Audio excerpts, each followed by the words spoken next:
Hi everyone. आज हम motion of the अर्थ के जो सेकंड चैप्टर है उसके सेकंड पार्ट पढ़ने जा रहे हैं। उसमें आज की जो टॉपिक है वो है seasons. The earth rotates on its axis in the same direction while revolving around the sun on its orbit. Earth जब घूमता है अपने एक ही डायरेक्शन में, वो अपने आपके में घूमने के साथ साथ जो सन है उसमें भी घूमती है, और जिसको ऑर्बिट बोला जाता है। Due to this the north pole face the sun at regular intervals, जिसके वजह से नॉर्थ पोल जो है वो एक समय के व्यवधान में सूर्य को फेस करता है। The rays of the sun fall vertically either on earth or south of the equator. फिर उसकी जो रोशनी है कभी तिरछा होके कभी नॉर्थ में पड़ता है, कभी साउथ में पड़ता है।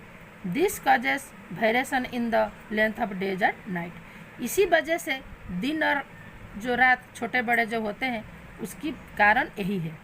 Those parts of the earth which receive more sunlight experience summer while those are that receive less sunlight experience winter. जब जो हिस्सा पृथ्वी के ज़्यादा लाइट लेता है या हीट लेती है तभी वो एरिया में या उस इक्वेटर में या उस पोल में क्या होती है, समर होती है, और जो कम लेता है वहाँ विंटर होती है। दस the northern hemisphere experience summer in the period between 21 March two 21 सितंबर। तो इसीलिए ये जो समय काल रहता है वो एक पर्टिकुलर होती है, और वो एग्जैक्ट वही 21 मार्च से 21 सितंबर तक ही जो नॉर्दर्न हेमिस्फीयर है वो सूर्य के तरफ होती है, जिसके वजह से यहाँ गर्मी महसूस होती है। While it is winter in the southern hemisphere during that period. फिर उसकी दूसरे समय में दूसरा पार्ट जो होता है, दूसरे एरिया जो सदर्न हेमिस्फीयर को फेस करते हैं, the northern hemisphere experience summer in the period between 21 March two 21 September while it is winter in the southern hemisphere during that period. जब नॉर्दर्न पार्ट में जो 21 मार्च से लेकर 21 सितंबर तक समर रहती है, तभी सदर्न हेमिस्फीयर में या सदर्न पार्ट में विंटर रहती है। The changes off season is a phenomenon that directly affected human life. तो ये जो चेंजेस, परिवर्तन जो होता है, ये डायरेक्टली पूरी या सीधा सीधा इंसान के जीवन। अभी देखो ये आपकी जो एक पिक्चर बने हुए हैं या ड्राइंग बता रहा है यहाँ 2.8, ये है रिवॉल्यूशन ऑफ द अर्थ। अर्थ की कैसे रिवॉल्यूशन होती है उसके बारे में आपको बताया गया है। यहाँ 21 जून में जो लार्जेस्ट डे है, और दूसरा फिर वो ये हो के ऐसे धीरे धीरे डाउन के तरफ इसकी एरो जो बता रही है। फिर जुलाई आती है, अगस्त आती है, फिर सितंबर जो एक दिन इक्वल डे और नाइट होती है हमारा, फिर ऊपर से अक्टूबर, फिर नवंबर, ऐसे ऐसे करके इसकी जो एरोज है वो बता रहे हैं। फिर मई तक ये आके ख़त्म हो जाती है। तो ये जो रिवॉल्यूशन है जो उसकी मतलब घूमने का ये है, तो सबसे जो 21 जून जो है लॉन्गेस्ट डे है, और 22 दिसंबर जो शॉर्टेस्ट डे है, वो सब बता रहे। क्योंकि इसी समय ये में ये क्या होता है कि मतलब पूरी सामने सामने हो जाते हैं, तो छोटा होता है दिन।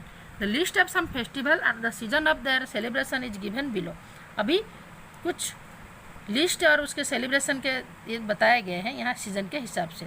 When we celebrate a particular festival here, name the seasons experience at the that same time in different countries, find out and complete the table. तो यहाँ बताया गया है कि जब हम मतलब कुछ ये अपना फेस्टिवल ये करते हैं तो वहाँ दूसरे कंट्री में वो कौन सा सीज़न होता है, फिर कौन सा ये होती है। तो ये अपने सीज़न की फेस्टिवल जो इंडिया की है और सीज़न अदर कंट्रीज के हैं। तो ये अलग अलग जो दो पार्ट है इसको हम अभी समझेंगे। जैसे समर सीज़न अगर आपकी मतलब होली है जो हमारे इंडिया में होता है, तो वो अदर कंट्रीज में कैसे होगी। जैसे यहाँ केनिया बताया गया है, तो केनिया जो है इसमें जैसे नहीं विंटर नहीं समर सीजन वहाँ महसूस होगा। फिर दिवाली विंटर जापान में है, ठीक वैसे सॉरी इंडिया में है तो जापान में ये मतलब समर सीजन बताता होगा। क्रिसमस विंटर जो जापान में भी ये विंटर बताएगा, और क्रिसमस विंटर जो यूएस में है वो मतलब समर विंटर बताएगा। तो ये अपने एक ये टेबल थी। यही रिवोल्यूशन ऑफ द अर्थ जो है, जिसमें हम मतलब दिन और रात उसका कभी कभी ऐसा भी आता है कि उस दिन बड़ा हो जाता है, फिर दिन दिसंबर में एक दिन छोटा होता है सबसे, फिर इक्वल डे नाइट भी कुछ ऐसे मार्च के में और सितंबर के एक एक दिन ऐसे होती है, जबकि उस दिन और रात बराबर होती है। ठीक उसी तरह उसी रिवोल्यूशन के वजह से सन एट मिडनाइट में मतलब ऐसे the sun at midnight in Norway ऐसा प्लेस है अपने इस वर्ल्ड में जहाँ आधी रात को भी सूरज दिखाई देते हैं। तो यही रिवोल्यूशन के वजह से ही जो ऐसा संभव हो पाता है, मतलब सूर्य की रोशनी जो है कांस्टेंट हो जाती है, तब वो मतलब सनसेट और सनराइज कुछ होता नहीं है। In the European nation of Norway the sun does not set from midday to end of the July. This means the sun rise and sunset are stimulus, so the sun is seen even at midnight। तो यही यूरोपन का जो nation है Norway, यहाँ क्या होती है, जो सन सेट और सन नहीं होता है, वो क्या टाइम पीरियड है, मिड डे टू मतलब मई महीने के बीचों बीच से जुलाई के एंड तक, इस समय में जो सूरज है वहाँ रात में भी दिखाई देते हैं। तो ये हमारा जो ये चैप्टर थी द मोशन ऑफ द अर्थ, जिससे वजह से हमारा दिन रात सीजन सब होते हैं, और ये सब जो एक कंट्री और दूसरे कंट्री के अंदर जो टाइम पीरियड ये भी अलग होती है। इवन और इंडिया में भी टाइम की सनसेट सनराइज की जो टाइमिंग वो भी अलग अलग होता है। ये सब क्लियर इस चैप्टर में आपको बताया गया है।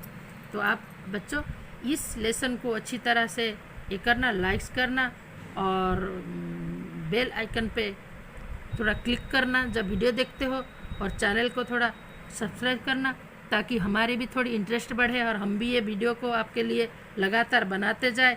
ये स्कूल में से आपको इतनी अच्छे से वीडियो बना के देने की मौका हम जब स्कूल में होते थे नहीं मिलता था, अभी मिल रही है। तो आप इसको अच्छी तरह से इसके बेनिफिट्स लेना, आप इस लेसन को अच्छी तरह से समझना। आप जितने बार खोलोगे उतने बार आपको समझ में मिल जाएगी हमारे वीडियो से। लेकिन क्लास में हम एक ही बार पढ़ाते थे, तो इसकी बेनिफिट जो है वो आपको ही ज़्यादा है। तो इसीलिए आप ज़रूर इस चैनल को सब्सक्राइब कर लेना, और कोई दोस्त आपके आसपास में हो तो उसको भी शेयर करना ताकि उनको भी इसकी बेनिफिट्स मिले। Thank you everyone.